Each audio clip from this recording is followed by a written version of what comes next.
तुम्हारा भाई जिसे जेल हो गई थी आज उसकी रिहाई है। भाई होने का फर्ज है तुम उसे वहाँ से पिक कर लो। अब वो खुश तो नहीं था इस बात पर, लेकिन फिर भी पुलिस स्टेशन के लिए निकल जाता है। वो मेन रोड से साइड पर उतर गया था, जिस वजह से उसे फाइन हो जाता है, क्योंकि एक तो वो गाड़ी स्पीड में चला रहा था, ऊपर से गाड़ी की एक लाइट भी खराब थी। खैर पुलिस स्टेशन पहुंचकर अपने भाई से मिलता है।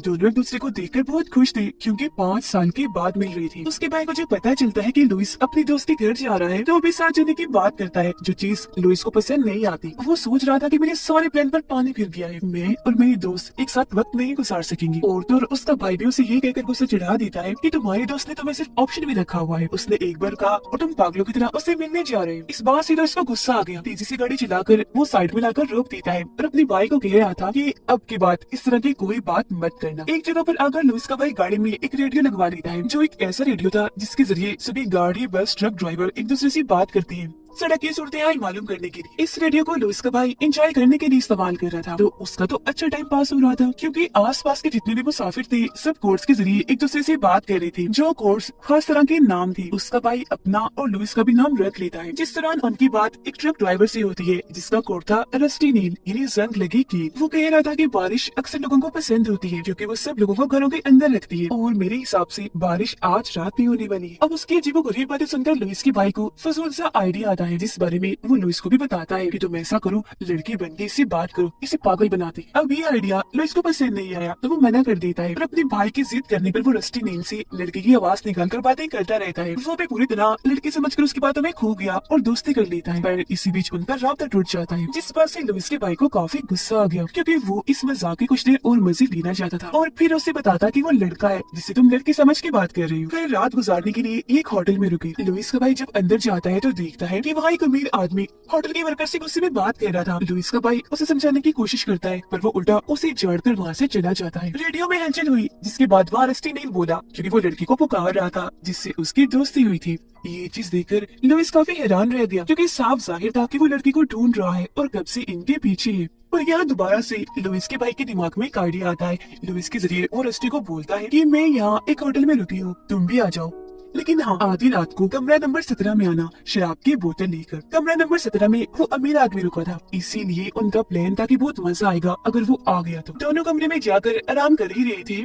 कि ठीक 12 बजने पर होटल के बाहर एक ट्रक आकर रुका, जो उसी का था, यानी कि रस्टी सच में आ गया। ये चीज लुइस का भाई भी देख लेता है, और अपने प्लान को ऐसे कामयाब होता देखकर वो काफी खुश रह जाता है। वो कमरा क्योंकि साथ वाला ही था, तो ये दोनों कान लगाकर सुनने लगते हैं, जहाँ पर अमीर आदमी रस्टी को डांट रहा था, और अगले ही पल गला घुटने की आवाज आने लगी, जिससे काफी घबरा गई। लुइस फौरन काउंटर पर फोन करके बताता है कि कमरा नंबर 17 में कोई गड़बड़ है, जो सुनकर वर्कर पहले कमरा नंबर 17 में कॉल करता है, और फिर इनको कॉल करके बताता है कि वहाँ सब ठीक है, जो सुनकर दोनों ही भाई काफी चौंक गए, और ऐसे ही परेशानी की हालत में सो जाती है। जिस दौरान रस्टी का ट्रक भी वहाँ से निकल चुका था। अगली सुबह पुलिस इनसे पूछताछ करने के लिए आती है। वो अमीर आदमी की बात कर रही थी, जो काफी बुरी हालत में सड़क पर मिला था, जो सुनकर दोनों एकदम दंग रह जाते हैं, क्योंकि उन्हें तो ये लग रहा था कि उस अमीर लंबे चौड़े आदमी ने रस्टी पागल को नुकसान पहुंचाया होगा, जो आम सा ट्रक ड्राइवर है हमारी बातों में भी आ गया। उनको हैरान होता देखकर पुलिस उन्हें अमीर आदमी की हालत दिखाने के लिए ले जाती है। सच में जिसकी हालत बहुत ही खराब थी, क्योंकि उसका नीचे वाला जबड़ा उखाड़ दिया गया था, सिर्फ दांत नजर आ रही थी। फिलहाल वो कोमा में था।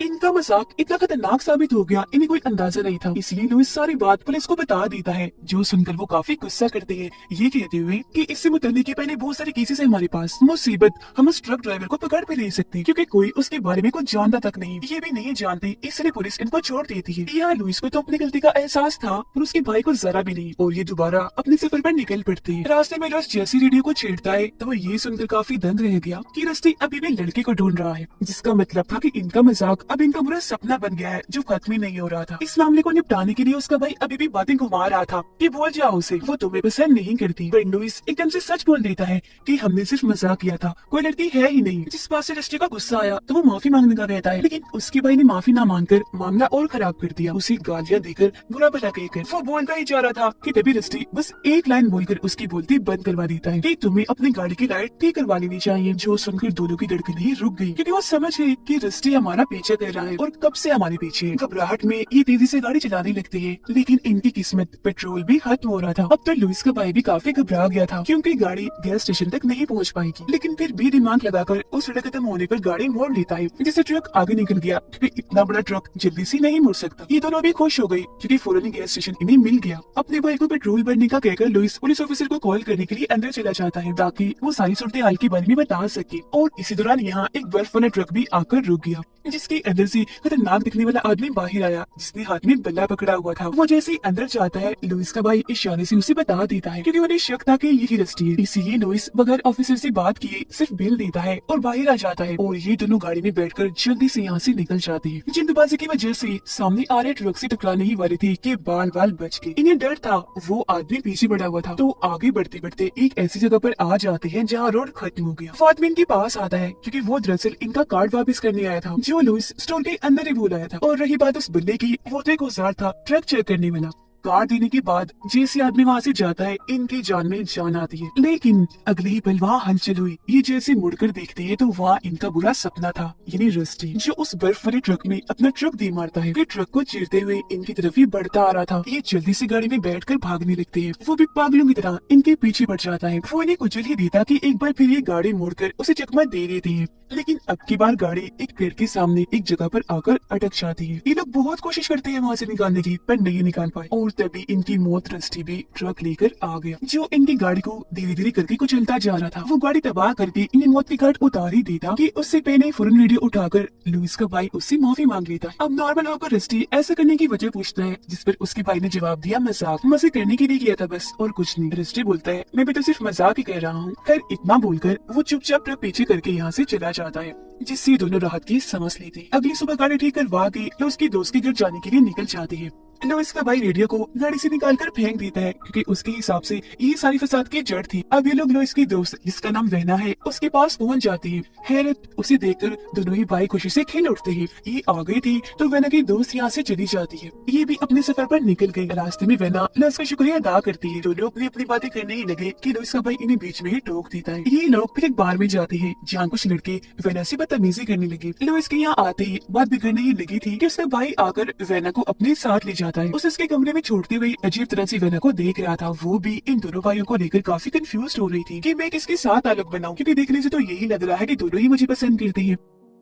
खैर तभी इधर लुइस आ जाता है तो उसके भाई को जाना पड़ता है। दोनों भाई अपने कमरे में आ गई। लुइस जैसे ही सोता है उसका भाई शराब की बोतलें लेकर दोबारा से वहना के कमरे में आ जाता है और ये दोनों मिलकर शराब पीने लगते हैं। उधर लुइस सो रहा था तो किसी का फोन आने लगता है। कॉल उठाने पर उसकी नींद एकदम से उड़ गई क्योंकि वहाँ रस्टी था जो कह रहा था कि तुम तो कह रही थी हमारे साथ कोई लड़की नहीं, तो फिर दूसरे कमरे में तुम्हारा भाई लड़की के साथ क्या कर रहा है, जिसका मतलब था कि अभी तक वो इनका पीछा ही कर रहा था। और अब उसे यकीन हो गया था जिस लड़की से भी बात कर रहा था वो सच में है, क्योंकि वो वहना को ही लड़की समझ बैठा। ये बात सुनते ही लुइस जल्दी से वहना के कमरे में गया उन दोनों को अलर्ट करने के लिए। दोनों को साथ देकर इसके दिमाग में भी बहुत सारे सवाल थे, पर फिलहाल ये टाइम नहीं था। ये उन्हें जल्दी से गाड़ी में बैठाकर यहाँ से निकल जाता है। ये लोग आगे बढ़ते कीबोर्ड पर इन्हें रस्टी का मैसेज मिल जाता है जिसमें वो डिग्गी खोलकर चेक करने का कह रहा था। ये डरते हुए डिग्गी खोलते हैं पर वहाँ इन्हें रेडियो मिलता है जिसे लुइस के भाई ने फेंक दिया था, जिसका मतलब था कि इतनी देर से ये खुद को सिर्फ महफूज समझ रहे थे पर असल में थे नहीं, क्योंकि हर पल वो इनके पीछे है। जो चाहता है कि लोग रेडियो के जरिए मुझसे बात करें, तो अब ये लोग उसकी बात मानकर रेडियो ठीक कर देती है और सारी बात वहना को भी बता देती है, जो सुनकर वो काफी डर जाती है। रेडियो सेट करते ही रस्टी इनसे बात करने लगा जिसके पीछे एक लड़की की रोने की आवाज आई, जो आवाज वहना पहचान लेती है और परेशान हो गई क्योंकि वो उसकी दोस्त थी, यानी कि रस्टी ने उसके दोस्त को अगवा कर लिया और अब उसे बचाने के लिए इन्हें रस्टी की हर बात मानी थी। पुलिस को भी नहीं बता सकती थी। तो रस्टी की कहने पर दोनों भाई शर्ट्स उतार कर एक होटल में जाते हैं। ये दो लोग थे और 12 बर्गर्स का ऑर्डर करते हैं, जिस बात से मैनेजर भड़क कर इन पर गुस्सा करने लगा और उनकी बेइज्जती होती देखकर सारे कस्टमर्स हंसने लगते हैं। ये चीज थी इन दोनों को सबक सिखाने के लिए कि जब खुद का मजाक बनता है तो कैसा लगता है। खैर वहना रस्टी से माफी मांगती है, जिस पर उसका कहना था कि सॉरी, काफी देर हो गई है, मैं अब बदला ले रहा हूँ उस मजाक का जो मेरे साथ किया गया था। अब वो उन्हें आगे का प्लान बताता है जिसके मुताबिक शाम को ये एक खेत में पहुंच गई। रस्टी इनसे कहता है कि गाड़ी एक जगह रोककर 100 कदम चलकर आगे आओ। ये लोग ऐसे ही करते हैं।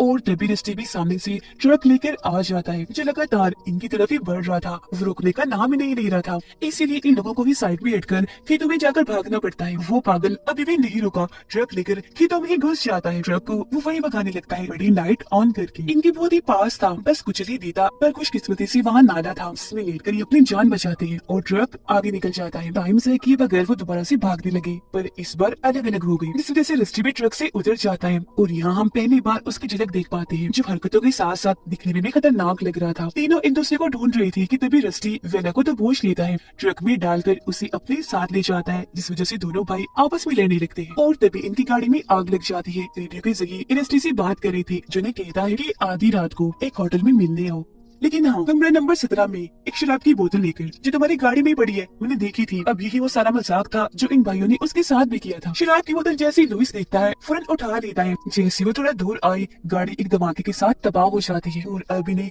गाड़ी का इंतजाम भी करना था क्योंकि जल्द से जल्द वहाँ पहुँचना है। आकर एक जगह पर आती है जहाँ पर बहुत सारी गाड़ियां खड़ी हुई थी। एक ट्रक में ये बैठ तो गई पर वो खराब था, जैसे तैसे उसे ठीक करके फौरन यहाँ से निकल जाती है। टाउन में भी पहुंच गए पर रस्टी ने इन्हीं होटल का नाम तो बताया ही नहीं था, इसीलिए ये हर एक होटल में जाकर कमरा नंबर 17 को चेक कर रही थी। उधर रस्टी भी अपने काम पर लग चुका था। टेप से उसने वेना का मुंह और हाथ बांधकर उसे कुर्सी पर बिठा दिया, उसके सामने गन कर दी जिसके ट्रिगर को रस्सी के जरिए दरवाजे से बांध दिया ताकि जैसे दरवाजा खुले ट्रिगर होने से वेना का सर ही उठ जाए। फिर 12 बजते ही रस्टी पुलिस को कॉल करके लाशों के बारे में बता देता है जो थोड़ी देर तक वो यहाँ बिछाने वाला था। कुछ ही देर में वो दोनों भी यहाँ आ जाती है। जो आवाज सुनकर वेना की सांसें रुक गई। कमरा नंबर 17 का दरवाजा खुला था, फिर फौरन अंदर आ जाती है पर अंदर कोई भी नहीं था, इस वजह से इन्हें गुस्सा आ गया। तब इधर फोन करके रस्टी इनका मजाक बनाता है जो एक तरह का सुराग था, जिससे लुइस को पता चल जाता है कि वो साथ वाले कमरे में अपने भाई को चेक करने के लिए भेजता है और खुद रस्टी को बातों में उलझा लेता है। उसका भाई जब आगे बढ़ रहा था तो गलती से उसे आवाज हो जाती है जो सुनकर रस्टी खिड़की तोड़कर उस पर हमला कर देता है, दबोच कर उसे भी अंदर ले आता है। चीख की आवाज सुनकर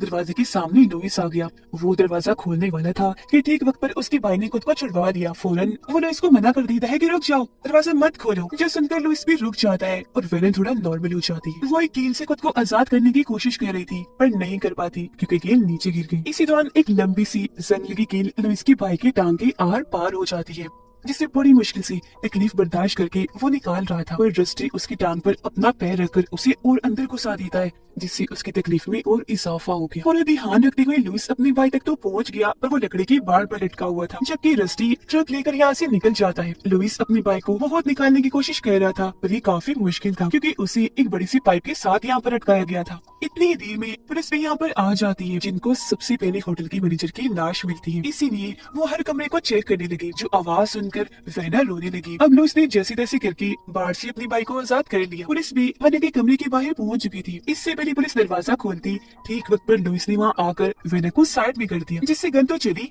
और दोनों की जान बच गई। पुलिस लुई को ही कातिल समझकर उस पर गन तान देती है, जबकि बाहर उसका भाई अभी भी महफूज नहीं था क्योंकि रस्टी ट्रक लेकर उसकी तरफ ही बढ़ता आ रहा था। वो चीख मार देता है जो सुनकर फौरन लुइस बाहर आ जाता है और उसके पीछे पीछे पुलिस भी। दोनों के कहने पर पुलिस ट्रक पर अंधाधुंध गोलियां चलाने लगती है, जिस बीच लुइस अपने भाई को जल्दी से लेकर साइड में हो जाता है। दोनों भाई बच गए क्योंकि ट्रक ने लकड़ी की बाढ़ को पूरा ही उड़ा दिया। ट्रक फिर दीवारों को चीरते हुए कमरे के अंदर आकर रुक जाता है। पुलिस के चेक करने पर ड्राइवर तो मर गया पर वेना की दोस्त जिंदा सही सलामत थी। सब खत्म होने के बाद ये सुकून का सांस लेती पर पुलिस ऑफिसर जब इन्हें ये बताती है कि ड्राइवर एक बर्फी कंपनी में काम करता है तो दोनों भाई सोच में पड़ गए। और फिर तभी रेडियो में हलचल हुई। वहाँ रस्टी था जो इनसे बातें करने लगता है। असल में वो मरा नहीं था बल्कि जिंदा था क्योंकि गाड़ी में वो खुद नहीं था। उसने जख्मी हालत में ड्राइवर सीट पर उस आदमी को बिठाया हुआ था जो बर्फी कंपनी में काम करता था, जिससे लोग समझ जाते हैं कि अभी खतरा टला नहीं बल्कि मौत बनकर जो बुरा सपना इनके सर पर था वो अभी भी खत्म नहीं हुआ। वो तब तक इनका पीछा करता रहेगा जब तक उसका दिल चाहेगा। और इसी के साथ ही कहानी इधर ही खत्म हो जाती है।